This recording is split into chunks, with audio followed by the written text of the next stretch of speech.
கர்த்தருக்கு ஸ்தோத்திரம். ரொம்ப ரொம்ப காலத்திற்கு முன்னாடி இந்த உலகத்தில் மனுஷர்கள் யாரும் இல்லை, மிருகமும் இல்லை, பறவைகளும் இல்லை, எந்த சத்தமும் இல்லை. இங்கு ஒரே அமைதிதான். கதையின் தலைப்பு: ஆதாம் மற்றும் ஏவாளின் கதை.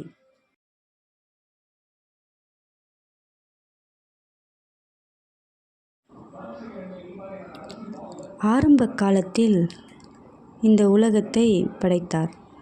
அவர் மண்ணில் இருந்து முதல் மனிதனாய் ஆதாமை உருவாக்கினார். ஆதாம் தனியாக இருப்பதை உணர்ந்து அவருக்கு துணையாக ஏவாளை படைத்தார். அவர்கள் இருவரும் ஏதேன் தோட்டத்தில் என்றும் அழகான சொர்க்கத்தில் மகிழ்ச்சியாக வாழ்ந்து வந்தார்கள். அந்த தோட்டத்தில் இருந்த அனைத்து மரங்களின் பழங்களையும் நீங்கள் உண்ணலாம் என்று கர்த்தர் கட்டளையிட்டார். ஆனால் நன்மை தீமை அறியத்தக்கதான மரத்தில் பழத்தை மட்டும் உண்ணக்கூடாது என்று மீண்டும் கர்த்தர் கூறினார். நீங்கள் சாப்பிட்டீர்களானால் சாகவே சாகுவீர்கள் என்று உங்களுக்கு கட்டளை மட்டும் விதித்தார்.